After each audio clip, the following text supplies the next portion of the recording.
Someone at EA recently looked at your $80 game and thought, you know what this needs? More ads.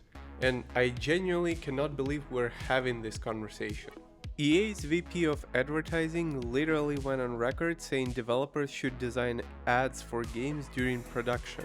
Not after launch, not as an afterthought, during development, right alongside writing the story, building the world, and designing gameplay features. And look, I'm a game producer. I know that the times are tough and every studio is looking for ways to get more revenue. But when you start designing the game around the advertiser as opposed to the player, you've already lost the plot. Today we're taking a look at 4 different companies, all making different bets on the future. But honestly, only one of them seems to understand what players actually want. EA has been pushing the idea of ads both in-game and out for a while now. And according to an interview with The Game Business, Alexander Dow, EA's VP of Advertising and Sponsorship, argued that developers, especially the developers in the free-to-play market, should consider putting systems for advertising earlier in development than trying to retrofit the game afterwards. He's basically saying that there is a whole field of opportunity there when it comes to ads. And if everybody thinks about them while designing the game, it will make those ads feel more native, and it creates more flexibility in terms of brands that can come in and out. And sadly, this is not an isolated comment.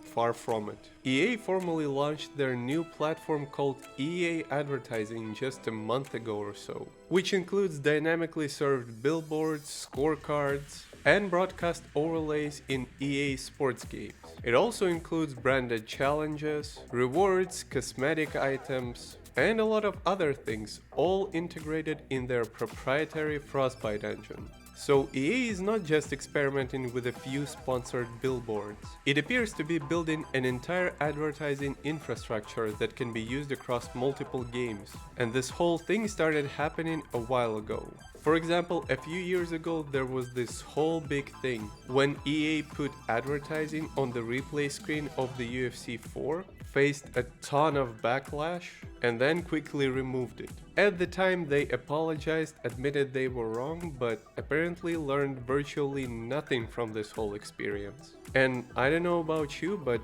I personally feel like this whole thing is getting a little bit out of hand.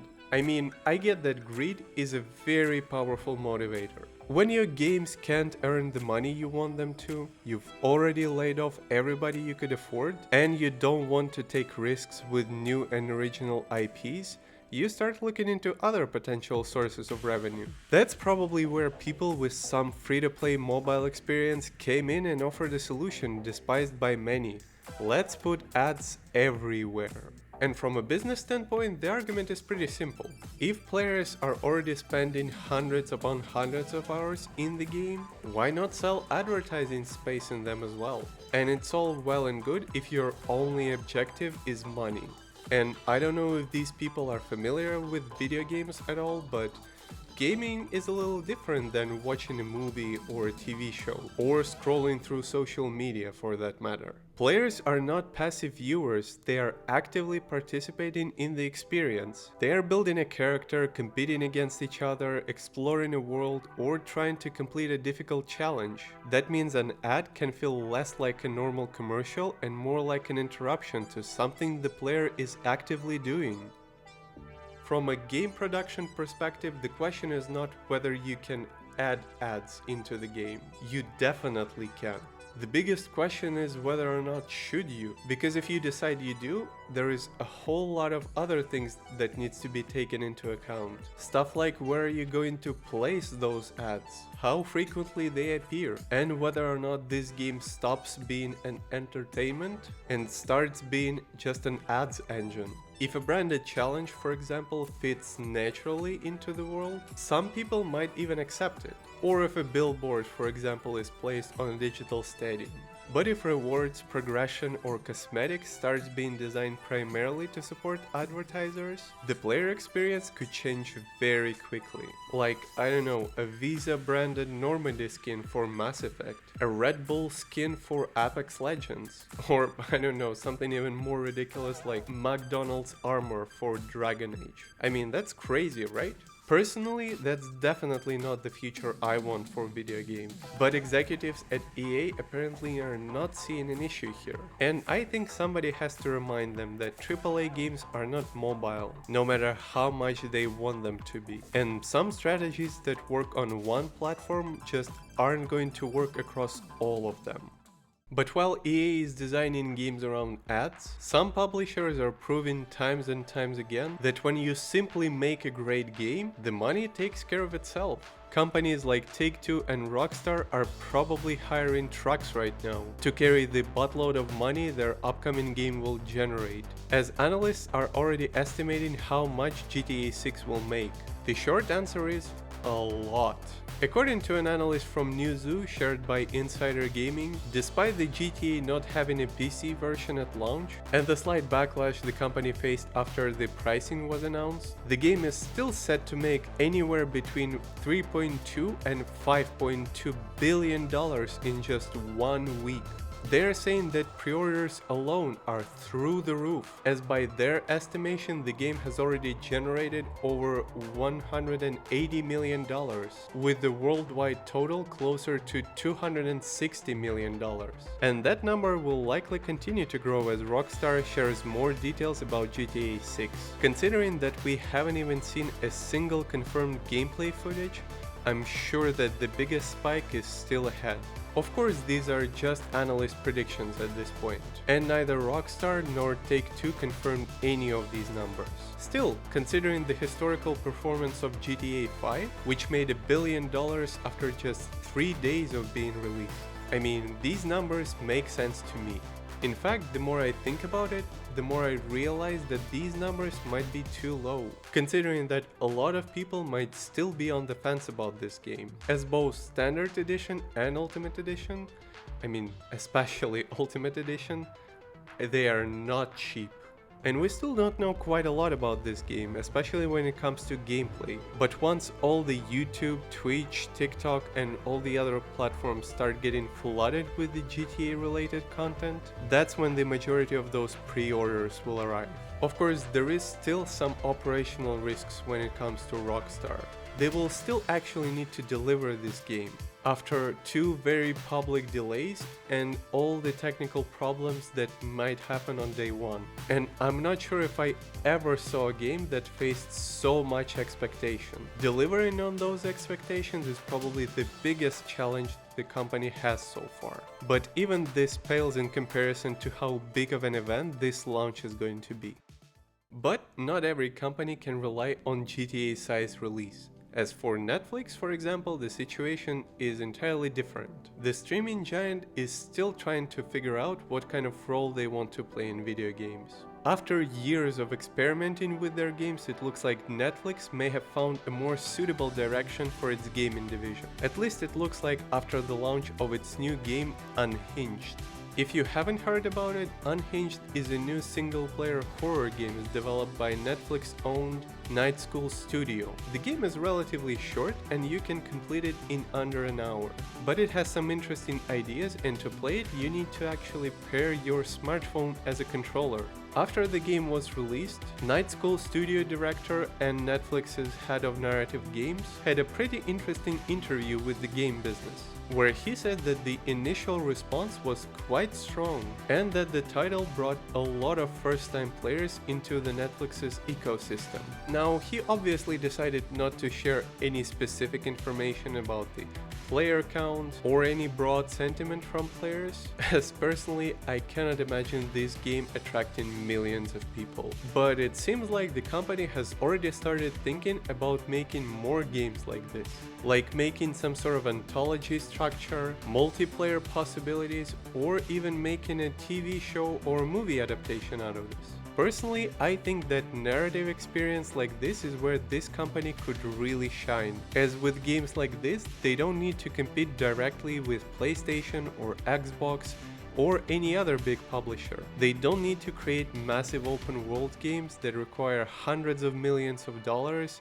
and many years of development. This sounds a little bit more realistic, creating accessible, story-driven games that fit naturally alongside its streaming audience. But a game producer in me looks at this and thinks that Netflix is just throwing stuff against the wall and trying to see what sticks. And so far, nothing stuck, not in any meaningful way.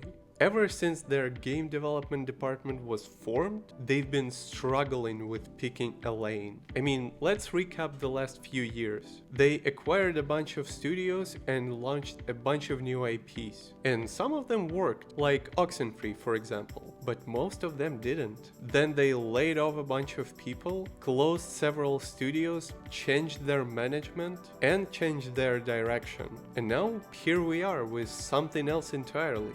Of course, some of it is understandable. Unlike your usual games, Netflix is different, and their games have numerous platform dependencies. And with games like Unhinged, players have to have a compatible TV or a browser and pair their phone successfully. All these steps, they all add friction, reducing the number of players who could potentially give this one a go, compared to simply pressing play on a movie or a TV show. After all, nothing sets a mood for a horror game quite like pairing your phone for 30 minutes, am I right? Not to mention that their games have no monetization, no purchase price, no advertising, and all they have to rely on are retention and engagement. So I highly doubt that this whole gaming experiment yielded any meaningful results for them. If it had, they would have been screaming from the chandeliers about it. That said, it feels like they're finally closing in on a direction that makes sense. After all, storytelling is one of the Netflix's biggest strengths. The company already understands television, movies, characters, and episodic storytelling, so narrative games are probably the types of games Netflix should be making. But identifying the right niche is only a first step. Netflix still has to give people a reason to actively open one of their games instead of going and simply watching yet another show. So until they finally find this reason, they will probably keep bouncing from one idea to the next, and this is just their latest one. Now, Netflix is trying to find a niche outside the traditional console market. Xbox, meanwhile, is keep tuning their strategy after the big reset. After Sony decided not to port their exclusives to PC anymore, Xbox decided to follow their playbook and announced that they're rethinking their strategy around porting games to PlayStation. The announcement was made during Xbox Games Showcase 2026 recently, and at least 2 upcoming games has been designated as Xbox exclusives: Gears of War E-Day and Clockwork Revolution. Both games will still release on PC, Steam, Xbox, but they will not be released on PlayStation or Nintendo ever. And according to an interview with Games Radar Plus, Chief Content Officer Matt Booty and Chief Strategy Officer of Xbox Matthew Ball are saying that this is only the beginning. They're saying that while major live service games will remain multi-platform and they're planning to honor previously announced commitments, they are taking a look at their entire upcoming lineup, and more exclusives are already in the works.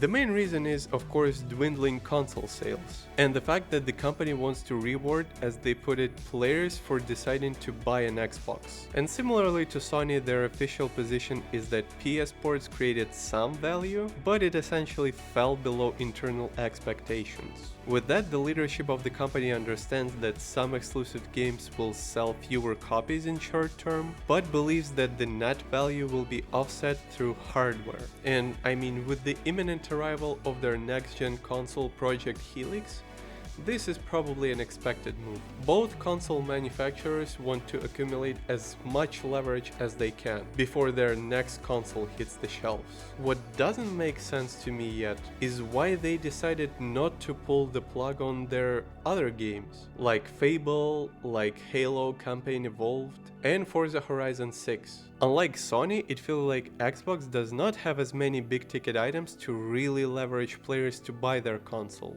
This exclusivity rule only makes sense if they go all in on it, especially with big launches like these. I mean, call me skeptical, but Gears of War E-Day and Clockwork Revolution, they're not even in the same league as, for example, Marvel's Wolverine, or Intergalactic from Naughty Dog, or God of War. These two are definitely not the titles they should be leveraging. And I get that the notion of losing sales on Forza Horizon or Fable is concerning, but you can't have it both ways, guys.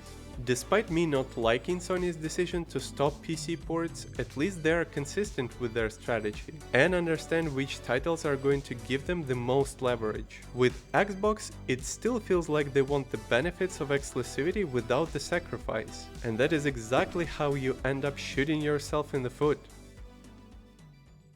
But exclusivity can also serve another purpose. For developers, for example, a platform deal can reduce financial risks before the game even launches. And that brings us to Stalker 2. An interesting story was published recently about how the game was already profitable before it even launched, all thanks to an agreement with Xbox to stay exclusive for a year. According to a recent interview with GSC Game World and their founder, Microsoft was so impressed by the number of views Stalker 2 reveal trailer got that it soon reached out to the Ukrainian company to negotiate the terms of exclusivity, and the studio actually got paid more for this exclusivity than the cost of developing the game. So the game basically paid for itself right then and there. Now, a few days later, surprisingly, GSC released a statement through Insider Gaming, basically denying all the claims from the founder. They said that his claims cannot be considered accurate, as the founder was not involved in both negotiations and the development of Stalker 2, which might make sense since he exited the company back in 2023, but personally it looks to me more like spilling the beans kind of situation, because the trailer in question was released back in 2021, and I don't know about you, but his story lines up to me, especially because the company did not deny the exclusivity agreement outright. So if it is true from a perspective of a game developer, that is honestly like winning the lottery. Microsoft took away their downside before the game even launched, and gave GSC additional time to improve the product before its PS5 release. Of course, it was all during the time when Xbox was banking a lot on Game Pass, but considering they want more exclusives on their platform now, we'll probably hear more stories like this in the foreseeable future. Also, a bit of a side note. Don't you find it also curious that GTA 6 decided to launch only on consoles? And I mean, I know, PC ports are a little bit more complicated than that, but we are talking about Rockstar with thousands of people working on this project. So if they wanted to, they could probably swing the PC port right out of the gate. And if you really think about it, wouldn't it make sense for console manufacturers to pay Rockstar in advance to delay the PC port deliberately so that they could sell more hardware and kind of ride on this whole tidal wave of hype of GTA 6? Personally, I think it would, but I would love to hear what you guys think. So here's where we landed.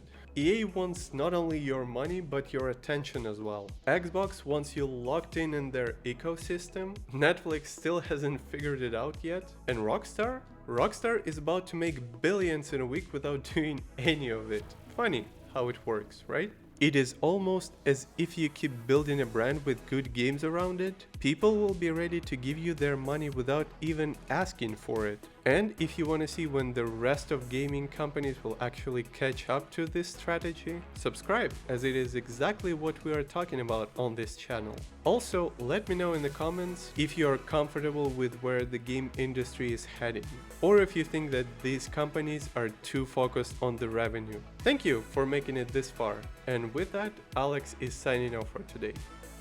Cheers!